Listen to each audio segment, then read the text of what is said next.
Would you call yourself a tree hugger? Are you like me and you care more about animals than you do most humans? Are there people in your life that you wouldn't defecate on in a feeble attempt to put them out if they were on fire? Do you or someone you know work at a restaurant that fries food?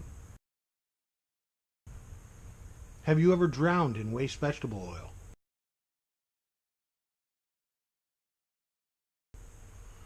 Hey there folks, it's Joe from the internet. You may know me from the Maury Povich show as the inventor of the I'm Not the Daddy dance. Some of you might have put it together that I work in the disgusting field of biodiesel. As you may know, biodiesel is just one of the many biofuels that helps offset the sickening amount of crude oil that's sucked out of Mother Earth's titties every single day to provide cheap and filthy fuel so fat people can drive and not walk to Starbucks.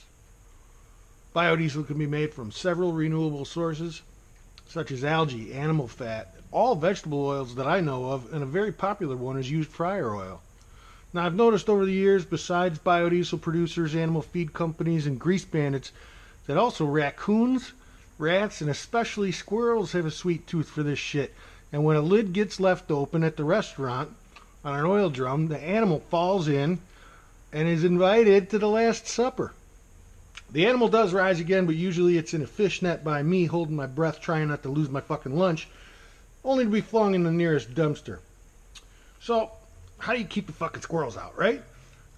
Grate seemed like a good idea at first. Put a lockable pump-out port in there to keep out the would-be thieves, but the grates would keep the animals out, and I thought, that's an easy fix. So, it would also keep the oil from being contaminated with beer cans, rubber gloves, paper towels, etc. But I quickly found out that the kitchen staff is many times not willing to keep that grate clean and pours the oil directly onto the food, the paper towels, rubber gloves, hypodermic needles, and the oil spills all over the fucking ground. Now the place looks like shit and I get a call to come clean it up. So, after witnessing countless senseless squirrel deaths, a solution came to me in a dream: the squirrel stick. Huh? Check that shit out. Wait for the U.S. Patent Office. They cashed my check. Didn't get back to me. It's fabricated space-age metal ladder with proprietary rungs designed specifically to match the pads and the claws of most North American squirrels, as you can see. Laser cut to precisely 38 and 19/32 of an inch. And then you put it on a 45-degree angle and just leave it in there. Now if the clumsy squirrel gets in there, he just grabs the stick and gets his clumsy ass out.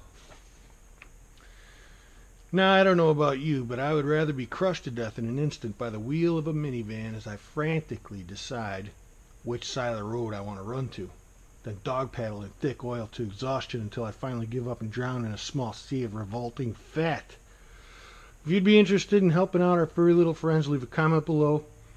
Perhaps I'll take pre-orders on this patented squirrel stick.